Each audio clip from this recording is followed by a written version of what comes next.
All right, y'all. Thank you so much for tuning in to another edition of the Street Report. Really appreciate you for tuning in today. You know what? It seems like everybody's beefing with the president. The White House right over there. The guys behind us, they beefing with the president. The LGBTQ community, the Muslim community, the black community, the NFL, the NBA, and now the Hispanic and Latino community all got a problem with our president. So on today's show, we will talk about Daca. And speaking of beefs, Remy Ma on the show, and also the Locks will talk beef and rap, all right? And of course, you know we end every show with a live performance. Kev Swag is coming through. He'll perform live on today's show. I'm Easy Street, and this is the Street Report.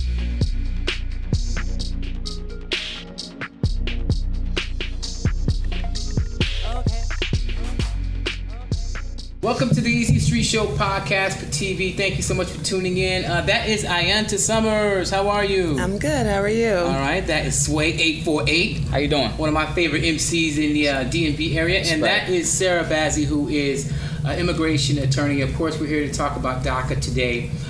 This is something that I'm not surprised, actually, about what our current president, we don't even say his name. We just call him 45. We're not 45. Exactly. Hashtag 45. We're not surprised about what he is trying to do. No. And there's so much going on from different states filing lawsuits. We'll get all into that. But first, let's go ahead and break down what DACA is. DACA is the Deferred Action for Childhood Arrivals. It's an American immigration policy established by President Barack Obama in June of 2012. The policy allowed individuals who entered into the country illegally as minors to receive renewable 2-year periods of deferred action from deportation and eligibility for work permits. Now, as of 2017, there are 800,000 individuals who are referred to as Dreamers after the DREAM Act bill. They were enrolled, they were created, they called it DACA, and President 45, I'm not going to say his name. 45. It's like saying a curse word. If I say his name, it's like me saying a curse word. You owe me $5. I didn't say his name. Exactly. He has decided to try to end this. Right. Sway, you are from the Latino and Hispanic community. When you first heard about DACA being ended and that our current president wanted to attack this, what were your thoughts and feelings? It was just hurtful news. It was hurtful news. You know, a lot of kids, you know, are here with that opportunity, and it's not their fault. You know, it's a big scare for them. One of my friends, well, one of my cousin's girlfriend is actually under DACA, and her biggest fear is getting deported because of that situation. And that is actually something that she was hopeful for, you know, to continue renewing it, since it had a lot to do with her future, her daughter, you know. So, you know, she's at a scared moment right now. So, you know, it's something frightening. It's you know, like a last minute someone tells you, you know, to go home, and this is basically all you know. Right. So, you know, it's like someone lets you borrow a shirt for 28 years, and all of a sudden they're like, give it back to me. Right. And you've washed it and stained it, and you washed it all the time, and, you know, now they want it back. You know, it's painful. So in the community, what are people saying? Is it just all about fear, or is it any about counteraction? You know, what is the overall general feeling that you're hearing from other people in the community in regards to this possibility? Well, besides fear is, you know, opportunity.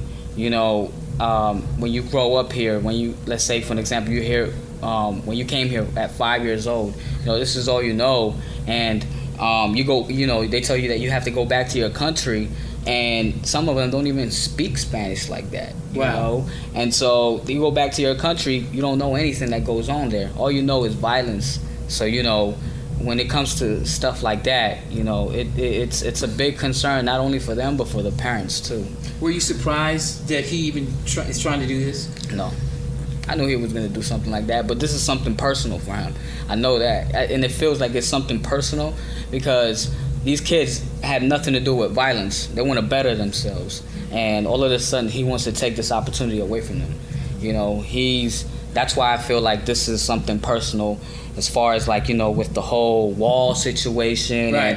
And there's a lot of things that come into place with, you know, with the whole DACA situation. Mm-hmm. Yeah. Ayanta, you're on Capitol Hill, and you do a lot of work over there. Recently, we're working with the Women's March. Just a little bit of background about yourself as far as politics is concerned. I'm very passionate about politics. I've always been the nerd, I would say, from middle school. I've been in the political realm for about 20 years, and I really enjoy it. I enjoy the camaraderie and the fight. I've worked in the administration, I've worked for a lobbying firm, and I've worked on the Hill, and now I'm kind of doing my own thing. I still work, I was a national organizer for the Women's March, so I'm still working on issues with that as well as other projects that I have going on. Mm-hmm. So when you first heard about this action that our current administration and president decided he wanted to try to do, what were your thoughts? I thought it was unfair. And I think that it unfairly targets kids that have no records, that are great people, and that contribute to what America is all about. And for 45 to target them it's petty. That's what I think. It's very petty, and I think that 45 has a lot of petty instincts. Mm-hmm. Do you think any of it has to do with the fact that he just wanted to attack something that former President Barack Obama enacted? Does that have anything to do with it, do you think?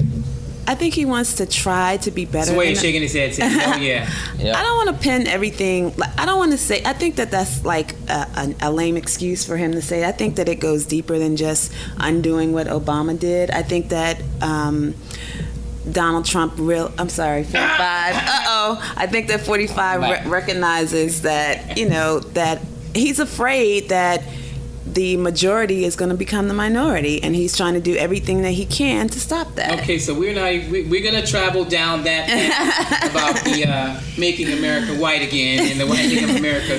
That is coming up in the discussion. Thank you. Sarah Bazzi's here, and I met this lady probably a couple of months ago, earlier this year on the radio. I was doing something, and I don't know how we connected. You were listening to my show. I do. I'm a fan, and we were talking about what was it about? It was about the Muslim travel ban. One of his first acts. It was about that got blocked. Yes, thankfully, and has been reinstated in a different form. But I was outraged, and I never have called the radio before, but I said, I like Easy. I've been listening to him. I heard him on Inauguration Day. That was all I could listen to because you didn't play the inauguration speech. Exactly. I was like, hell no. Yeah. And I said, you know what, I'm just going to call up and vent. And I called and I ranted for a while, and that's how I met Easy. Now, tell everyone exactly what you do. Okay, I'm a private immigration attorney. I have my own immigration firm and a couple of attorneys who work for me. We work primarily with undocumented Central American immigrants. So we do a lot of asylum. We do a lot of immigration deportation court work. We have some Daca. We do some family petitions. This is an issue that I don't want to speak for the Latino community because we have somebody better than me.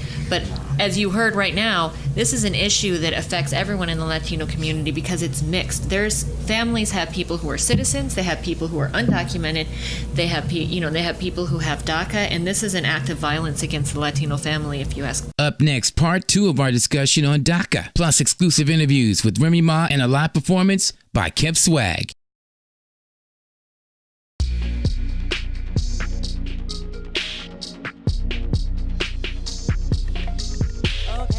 You said you worked with individuals who fall under that are dreamers. Yes. Talk about those individuals. Have you spoke to any of them? What are they saying? I have spoken to some of them. There's a lot of fear. There's a lot of just despair. But a lot of the Dreamers are a very powerful lobbying group in a lot of ways. I don't know if you got a chance to work with some of them before. They have it together, so I don't have any doubt. They do. Really, what's going on? What are they doing? Well, I don't know. They are organized. Yes. They are organized. They know, passionate too. And very passionate. They know what their rights are. They know what they need to do to move the ball forward. Like they can mobilize in 30 minutes, and they're very organized and very connected. And that's a powerful group if you can have people that can not only react but are ready to move forward.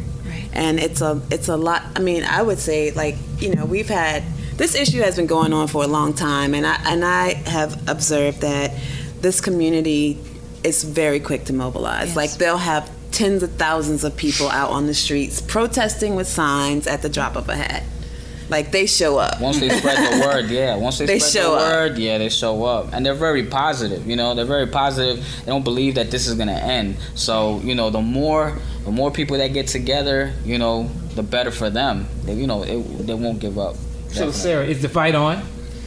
I mean, it's on. I'm a foot soldier. You know, I mean, really, what I do. We have our firm has a high volume, and we have people coming through the door every day. And you know, I support the DACA kids, and I know where at least my DACA clients come from. My DACA clients come from Central America, and that's something for another show.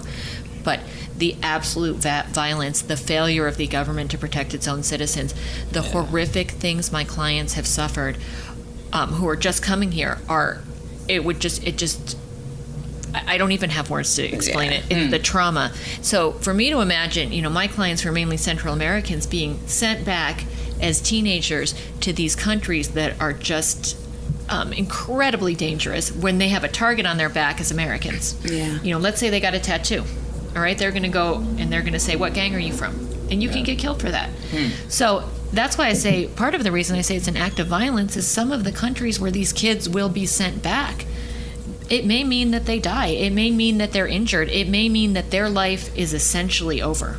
Ayanta, I want to ask you this. What stage are we in this? Now, we know that there is a 6-month lag here that is going on. We're in a 6-month period. DACA is still on the rolls. People can still enroll.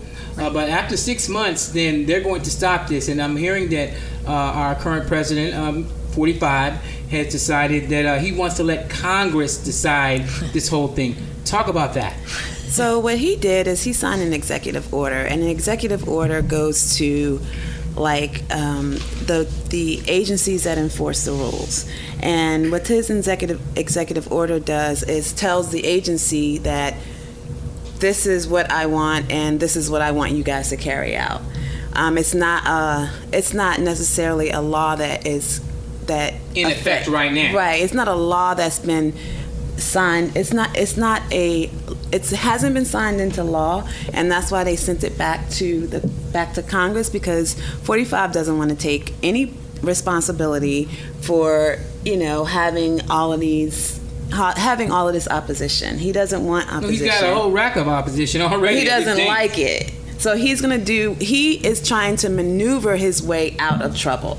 And that's why he sent it to Congress. So in other words, he wants Paul Ryan and Mitch McConnell to come up with a bill that will say, we're going to end this whole situation and we're not going to allow any more dreamers or whatever to come into our country. We're going to just make this a national law, and that's what we're going to go forward with. And that's not going to happen. In the book by Robert Greene, the 48 Laws of Power, one of the 48 Laws of Power is the thing that's called the cat's paw. Have you heard of the cat's paw before? No. The cat's paw is like you pick up someone else's hand and you let them do the crime, let them get the dirt on their hands, so you can stand back and be like, oh, what did I do? Exactly. Yes. Exactly. Sarah, is that what we're seeing? Absolutely. I mean, Trump is using the fact that he can't get Congress to do anything to his benefit. So that is absolutely his intention, to be able to say, well, I gave it back to Congress. And I would just like can I just make one minor point about something you said before? So there's been a few things that have happened and a few clarifications. So actually people cannot apply for the first time for DACA right now. What they can do is they've been given only 30 days to renew if they are within a certain amount of time. That's before March 2018. So what he's planning on doing, instead of just, it's actually very clever. So you can imagine people get their work permits at different times, right? And they expire in 2 years. So it's going to be staggered. So he's going to allow the people to keep working until their permits run out. So people who fall out of status and are subject to immigration, it's going to be staggered, and you have to think that could be a benefit for enforcement. Right? Because they don't have to round up 800,000 people, which they can. Right. But they can stagger it. Yeah. Yeah. So as people's papers expire, that will put them in jeopardy of being deported. And it's not going to happen all at once to 800,000 people. It's going to happen chronologically, I would say. And they will be watching too. They'll be watching okay, your time is up, so now we know where you are. Yeah. We're going to try to come snatch you up. Right. And it's not just that. It's that there was a certain amount of trust in DACA, and I know that we talked about it as immigration attorneys, and some people would not apply. They said, I will not do this because you're exposing, for example, you expose all of the addresses you've lived at, you expose your parents, right? So these kids may have undocumented parents, and they've now given the information of their parents into a database. And they were promised that they would be safe unless they had some sort of serious criminal history, which is very clear from the regulations what crimes would make you ineligible. And so it's not only are we seeing this, but we're seeing in other areas they're going after undocumented parents.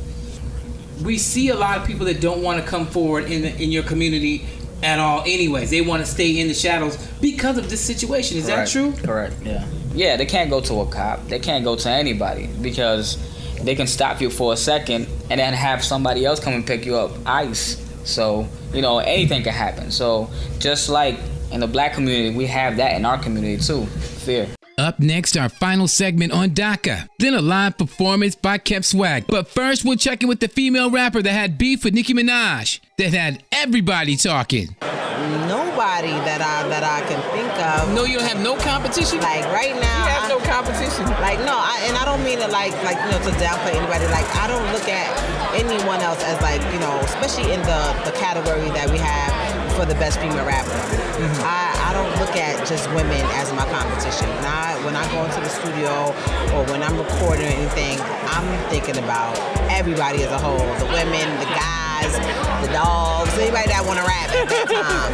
So I don't just feel like we should just be only assigned to just going against our own gender, I guess. Right.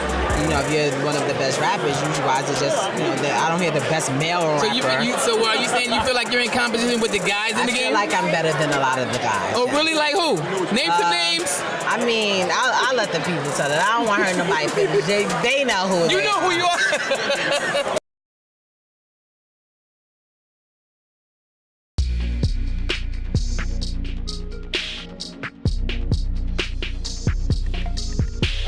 His whole administration is focused on law and order, and that's why he's taking such a hard line against minor injustices or minor laws such as immigration, undocumented workers, Muslims, anything that he can. But that's really a cloak. That's really just a smokescreen for something else. Right.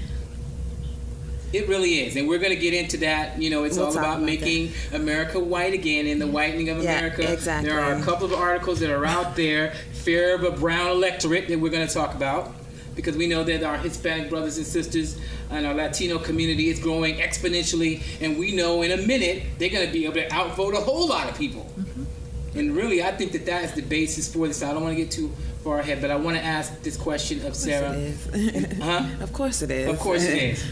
I want to ask you, is it possible that what he's trying to do could be blocked, just like the travel ban was blocked? Well, Sarah.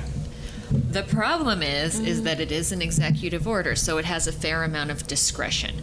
So I think courts will be reluctant to overturn his discretionary act. I'm not sure this is something that can be solved in the courts. Right, because this isn't a constitutional issue. Right. With the Muslim ban, you cannot discriminate. It's clear in the Constitution that you cannot discriminate against someone based on their religion. Right. But that's not in the Constitution that you can be. And I don't like to use the words undocumented, and I don't like to use those words, but you cannot be from another country and live here in America your whole life. So that's that's how I like to address the immigration issue. So it's more than just other people coming from other countries living here. We know it's more than that. That's like the cloak, like what you said. And I think it's very important, because for the Muslim ban,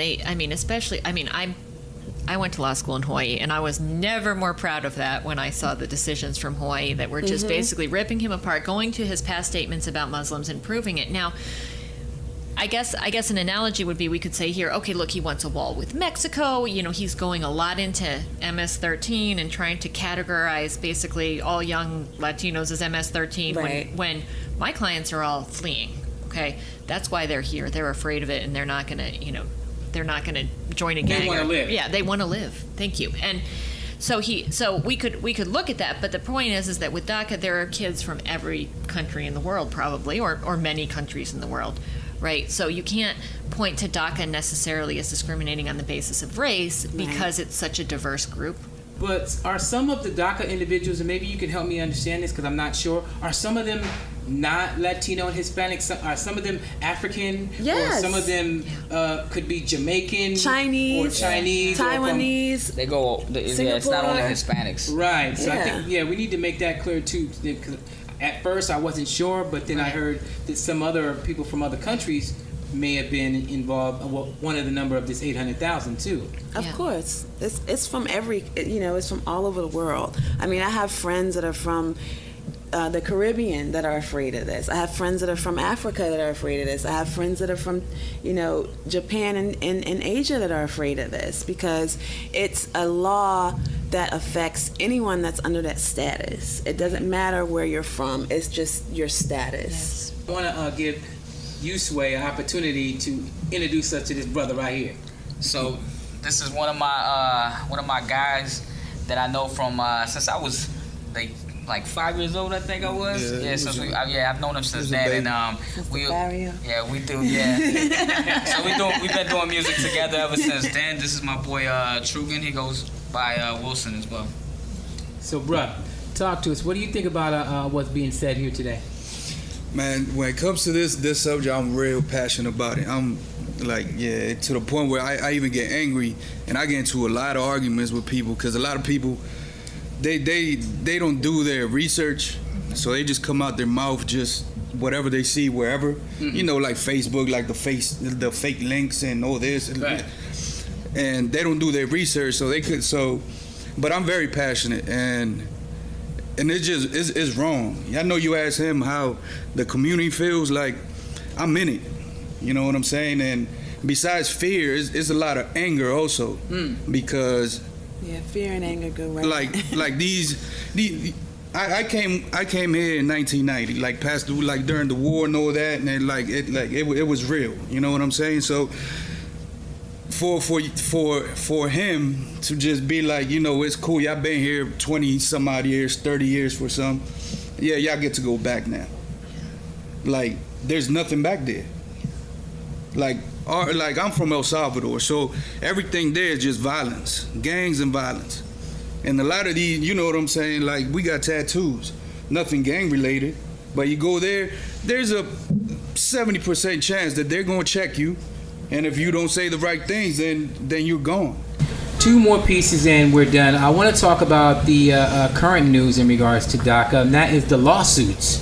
We've seen several states, California, I believe Maryland, and 12 other states have decided they want to try to stop this. Well, I think that what's good about this country is that we have this Constitution, and we have the court systems, and we have all these checks and balances. And in spite of the fact that we are, those of us who do not support 45 are literally living a nightmare. Our court systems are working the way that they should be, and I really I'm grateful that the courts have saved so many people from the fear from realized fear of deportation. Mm-hmm. Shout out to those founding fathers. No, really, because think about it. They were smart enough to see this kind of individual coming. Yeah. I mean, someone, absolute power, I can be able to, sign this document and now it's the law and no one else can say, no, we have checks and balances. We have the third estate, we have our judicial system that can be able to block these things. And then looking at we have journalists like you. We have, exactly, That's the we have fourth journalists. state. Uh-huh. But the other part about it is the way our government is set up, that states can decide, and states do have power to decide, hey, look, we're not with that, bro. Right. Like, what are you talking about? Right. Like, California's like, oh, hell no. Yeah. I'm like, yeah, California. That's Beautiful. They would lose a lot of money. See, the states know. You know what I'm saying? Like, Some of them. Yeah, the you know, the good ones. The blue states, no. Yes. Yeah. Not the flyover states. Yeah. I mean, they know the kind of contribution like we bring to wherever. You know what I'm saying? Right. Like we are here trying to work and try to get our kids further in life. That's all. That's our purpose here. That's all we do. Work, No, that's home, Yeah. and go to our kids' schools. That's it. Okay, our final piece is this article that was written by Nina Burley the other day, and she had an analysis.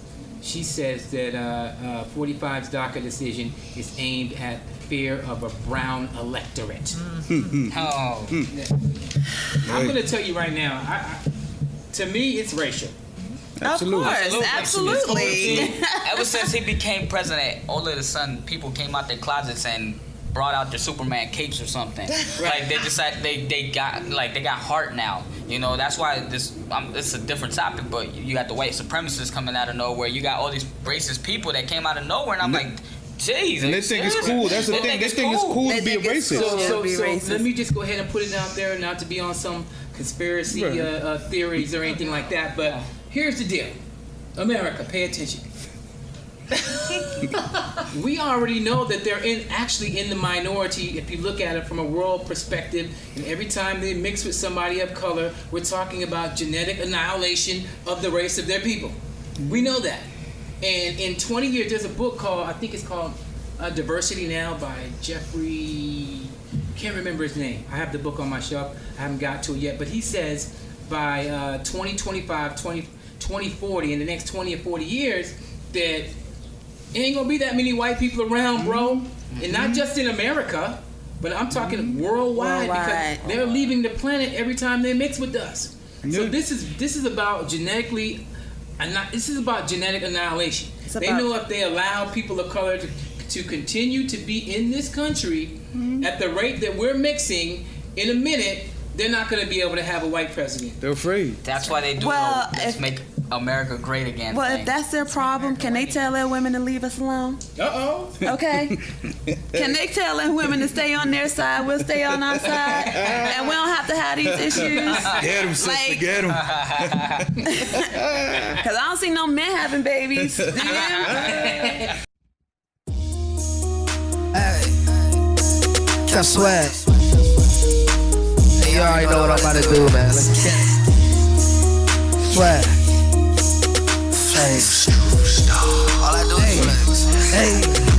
Fresh to death when I'm jumping out the car, man. I be in the jungle like Tarzan. I hit your girl like my partner. Then she get the boots out of Martin. Pockets so green like a garden.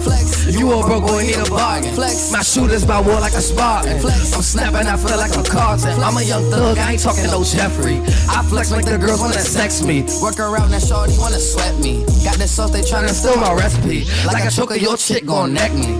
Ball too hard, can't check me. If he a lick Jackson like Jesse, test me, get sniped like Wesley.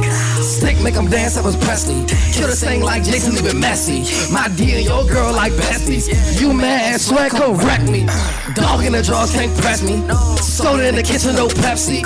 Wrist whipping up with the lefty. OG's telling white girl Becky. I blow loud, no Reggie. My zip lock on smelly. This my jam like jelly. Flex like arms on Nelly.